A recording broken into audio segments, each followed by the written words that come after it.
there, I'm Christine, and I want to show you how to make a delicious fall recipe. It's loaded baked sweet potatoes. It is the ultimate comfort food and will really just add a nice touch to all of your fall meals. And all of these nutritious ingredients are from Basil Bandwagon Natural Market, one of my favorite places to shop. So let's walk through what's going to be in this recipe. So these are sweet potatoes, but you can also use yams. We're going to make a delicious sauteed vegetable topping using mushrooms. These are little baby bellas, but you can just use white button mushrooms too, or shiitake mushrooms. I've got some onion, a little bit of garlic, and some kale. This is the lacinato kale, but you can use any kind of kale that you like. There's different varieties of kale that work great too. Now for flavor options, we're going to be using some yummy mustard. This is Dijon mustard. Has a nice little bite to it. This is a vegan Worcestershire sauce. It's the Annie's brand. And then we have some maple syrup. I've got some salt and pepper, a little bit of garlic. This is dried thyme. I'm going to be using some olive oil. And you can use either mirin rice wine, cooking wine, or you can just use white wine. We're going to be using some fresh lemon juice, a little bit of apple cider vinegar, more maple syrup. This is all going to be part of the dressing. We're going to make a nice rich sauce for it. So this is all of the sauce ingredients. We have apple cider vinegar, maple syrup, and we're going to be using something called tahini, which is made from ground sesame seeds. All right, so first things first, we got to bake our sweet potatoes. We want them to get nice and soft and tender. So we're going to bake them at 425 for about 40 minutes until they're easily pierced with a fork. To do this, I'm just going to take my washed sweet potatoes and put them in a casserole. You don't necessarily need to cover them with foil, but you can if you'd like to. All right, I'm about to chop my onion, and if you get teary like me, the only thing that works to prevent this is these. These are onion goggles, and they actually are advertised as for tear-free chopping, mincing, dicing, and slicing, and I gotta tell you, they work. Yes, you look like you're ready for a motorcycle ride, but they do the trick. All right, so we're just gonna dice up one onion here. So I cut in toward, you can see where it's connected there at the bottom. I made one slice to just about there where I'm not cutting all the way through, and another slice there, not all the way through. And then I'm gonna cut the other direction.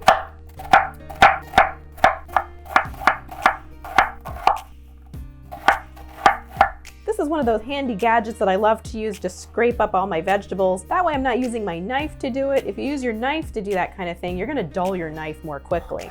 Okay, next I'm gonna mince up my garlic. So with my garlic, I like to get the peeled one that comes in a bag already ready to go, and I just like to trim off those little dark ends.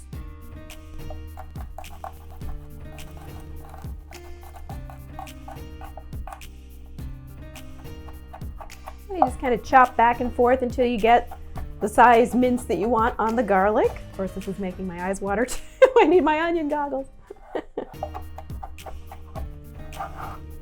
All right, now that I've recovered from the onions and garlic, I'm gonna chop our mushrooms. I'm just gonna basically slice these up, and I'm leaving the stems on if the stems are short. If you get any longer stems, you can feel free to, cut those off and save them for soup stock.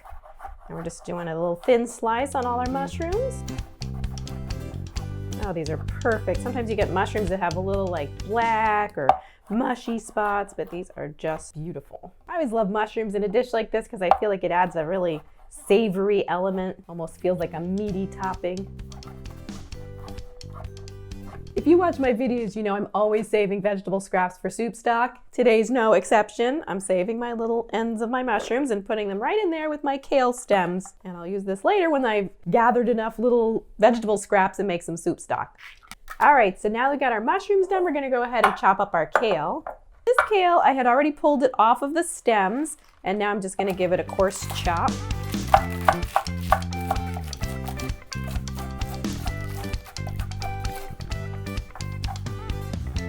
If your kale leaves start to get away from you, you can actually just kind of roll them tightly and bunch them up to make them a little easier to manage.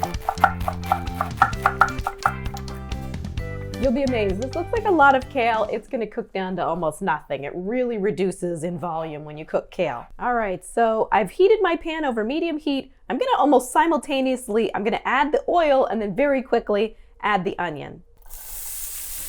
That prevents your oil from smoking and getting overheated. I'm also gonna add a little pinch of salt and pepper. That helps to soften the onion. Get it moving around. Nothing like a good sizzle on your onion when you're sauteing it.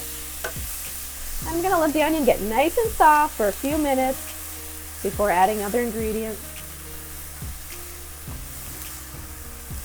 So after a few minutes of sauteing the onion, we're gonna go ahead and add our mushrooms and the minced garlic, a little bit more salt and pepper, and the dried thyme. So now that the onions are getting nice and soft, I'll go ahead and add my kale.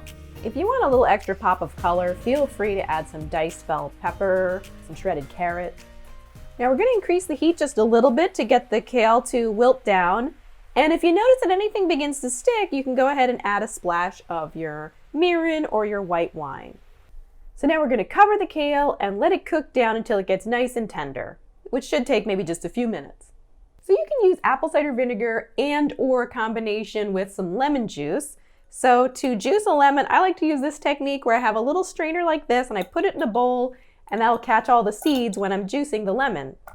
And I also like to use something called a citrus reamer, which helps to really get inside that lemon and get all the juice out. See, I'm catching all those seeds in there. This is one of those things you can do over the weekend when you're doing meal prep. You can just juice a bunch of lemons and have all your lemon juice ready to go for you, so it's easy to use during the week. All right, there we go, seed-free lemon juice. So now we're gonna make our sauce. While we're waiting for our sweet potatoes to bake and our kale to cook down, we'll combine our tahini with our maple syrup, the apple cider vinegar, and the lemon juice. All of these ingredients and how much to add into the recipe are gonna be listed below this video. And this is a big portion, so feel free to cut this recipe in half. Just divide everything by 2 and make a smaller batch.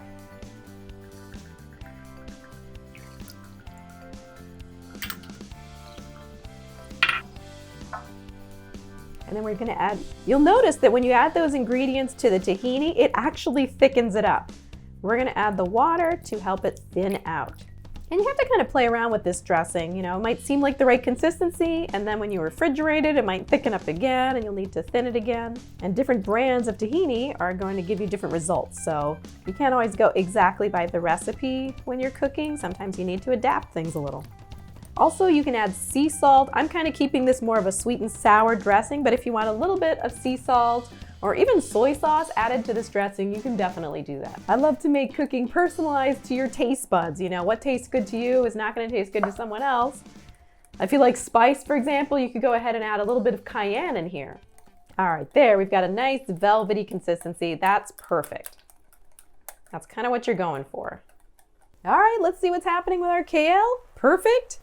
It's still bright green, but it's nice and soft. Stir that around. That is a whole lot of yumminess right there. Oh my gosh. Imagine this texture on top of the nice, sweet, soft sweet potato. Wow. And you want it to kind of dry out a little bit. You don't want it to be like super wet there on the bottom. You see there's a little bit of liquid there. We're going to add our other ingredients and try to cook that down a little bit. So in goes our mustard and the maple syrup. The rest of our salt and pepper, and the vegan Worcestershire sauce. Oops, just poured it over my finger. Tiny splash of our freshly squeezed lemon juice. This smells incredible. So we'll just let that cook a little longer. That'll get nice and flavorful, and we're just gonna try to reduce down that liquid so we don't have as much at the end. So now our sweet potatoes are done. We wrapped each one individually in foil and baked them at 400 for about an hour until they're fork tender. So now that this is done and nice and soft, I'm just gonna cut this in half lengthwise. And now I'm just gonna kind of roughly fluff it up a little bit with a fork, kind of break up the potato a little bit. This way when you put your topping and your sauce, it kind of melts down into the rest of the potato, making it super yummy. Some people do these as twice baked potatoes where you can pop it back in the oven with the topping on it. We're not gonna do that today, but that is an option. All right, so now that I have that all fluffed around. So we cooked this down until all the liquid evaporated, but again, if you have a little bit of liquid there, like too much remaining, just make sure you don't put that on the potato, or you can even drain it off. And we're gonna scoop a generous amount, at least a couple tablespoons onto each one. And if you wanted to make this even more hearty, you could put some chickpeas into this mixture. So I've got some chopped chives handy as a nice little garnish. And I've transferred my tahini sauce into a squeeze bottle. You don't have to do that, but it just makes it a little bit easier to put a nice little amount on your sweet potatoes. And then you're just gonna drizzle it on like that. Really pretty. You can even intentionally get a little bit on the plate, just as like a garnishing idea. We're gonna do our little bit of chives for a little fresh color. And there you have it. So here's our beautiful dish. This really makes a great side dish. I know you're gonna love it. It's sweet, savory, satisfying, and a perfect fall side dish. Enjoy!